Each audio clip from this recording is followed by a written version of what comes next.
Penggerak ISG dan rupiah hari ini kira-kira apa saja, Susi? Ya hari ini sebenarnya nggak terlalu banyak sentimen ya, udah sepi banget gitu ya. Paling kalau saya sih melihat karena kan, kita sekarang lagi beberapa wilayah ya, sedang ada bencana alam ya, Betul. Safrina ya. Biasanya kalau di suatu negara ada bencana alam dan memang cukup besar gitu ya, apalagi pemberitaannya sampai keluar, itu biasanya ada kekhawatiran terutama investor asing. Jadi biasanya ketika ada bencana alam ini kan kita nggak tahu, sampai kapan, nanti bagaimana sektor-sektor yang terdampak gitu ya.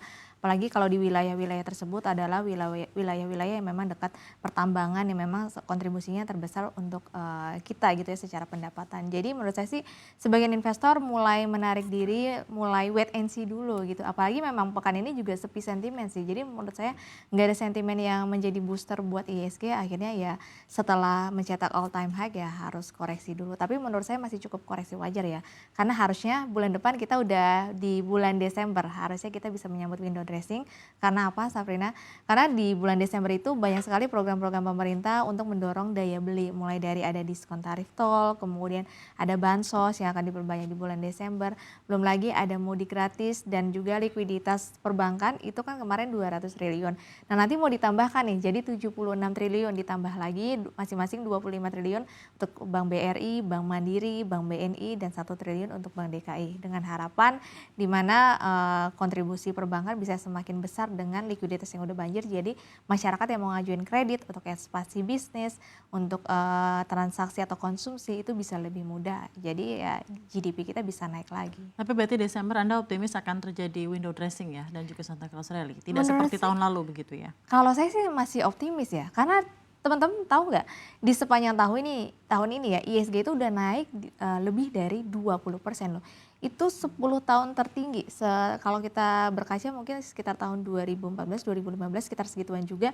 Dan itu kita udah mencetak di level itu paling tinggi setelah masa Covid kayak 2021, 22, 23, 24. Itu paling tinggi di tahun ini lebih dari 20% pergerakan ISG kita. Apalagi Pak Purbaya juga ya Safrina itu kan optimis banget bahwa ISG bisa tembus 9.000. Menurut saya sih bisa aja.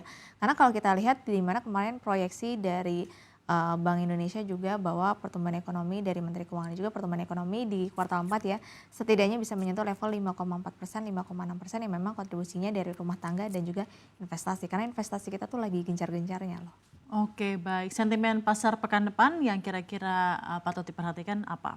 Nah, karena pekan depan ini masih awal bulan ya, Safrina, biasanya kalau masih awal bulan itu justru banjir banget data-data ekonomi. Jadi kalau teman-teman lihat nanti di hari Senin itu ada PMI Indonesia, kemudian ada data inflasi, kemudian ada data neraca dagang plus ekspor, impornya, kemudian juga ada PMI Amerika Serikat kalau tidak telat lagi ya datanya karena beberapa data ekonomi Amerika itu masih telat gitu ya, tidak sesuai dengan jadwalnya, kemudian juga estimasi dari pertumbuhan ekonomi Amerika Serikat di kuartal 4 nanti juga ada beberapa ya biasa ada klaim pengangguran dan cuman ya data-data industri kecil gitu ya. Tapi menurut saya sih harusnya bisa cukup ramai karena terutama ada data neraca dagang dan juga proyeksi ekonomi Amerika Serikat di kuartal 4 2025. Oke, saya juga ingin tanya kepada Anda mengenai arah dari suku bunga The Federal Reserve di Desember ini menurut Anda seperti apa dan juga bagaimana nanti BI akan melakukan adjustment terhadap keputusan yang telah dilakukan di The Federal Reserve. Kalau untuk The Fed sih kita optimis, lumayan optimis ya. Tadi kayaknya kan pada pesimis gitu ya. Pesimis karena apa Safrina? Karena data-data ekonominya belum rilis. Tapi setelah rilis ternyata tenaga kerjanya masih cenderung melemah gitu. Jadi ekonominya tuh masih cenderung belum cukup baik gitu ya berdasarkan perakiraan. Jadi menurut saya harusnya memang The Fed ini menurut Fed Watch sendiri aja 80% ya bahkan udah lebih dari 80% sekarang. Harusnya The Fed itu akan pangkas suku bunga di bulan Desember setelah menahannya beberapa kali.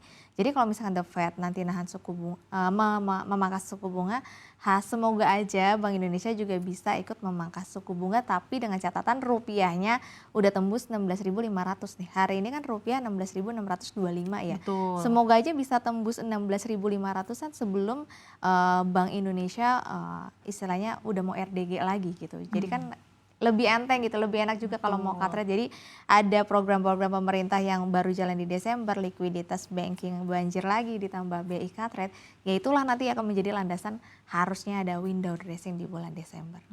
Tapi bagaimana evaluasi Anda sendiri terhadap pergerakan rupiah yang sepertinya tuh masih sangat sulit gitu ya menembus level 16.500 dan sudah ada beragam regulasi yang dikerahkan oleh Bank Indonesia untuk menggerakkan rupiah ke level yang lebih kuat. Namun pada nyatanya apakah memang masalah utama dari rupiah ini lebih kepada fundamental dari rupiah itu sendiri. Makanya rupiah kerap dan sering kali kita pantau malah justru lebih ke arah terkoreksi secara Yes. tren. Ya memang pasar keuangan kita antara ISG sama rupiah ini geraknya nggak sejalan. ISG menguatnya tahun ini udah 20%, tapi rupiah justru berbanding terbalik di sepanjang tahun ini koreksinya kurang lebih sudah 4%-an gitu ya. Mungkin satu sisi kalau ISG itu kan banyak yang nopang gitu, banyak sentimen-sentimen positif, akhirnya yang memang mendorong beberapa sektor. Terbukti juga dari kinerja keuangannya di kuartal 3 banyak yang tumbuh sangat baik gitu ya. Kemudian belum lagi ditambah IPO yang biasanya menjadi euforia pasar. Sementara kalau rupiah kita itu masih ada ketergantungan dari asing gitu ya. Yang pertama, asing ini tuh belum trust sebenarnya sama terutama untuk valuta mata uang kita. Karena satu sisi kalau teman-teman lihat kemarin data APBN di Oktober itu lagi-lagi defisit. Defisit ya di bulan September itu 1,56%, itu mencapai 371,5 triliun. Nah di bulan Oktober itu justru defisitnya naik jadi 2,02% itu atau mencapai 479,7 triliun rupiah.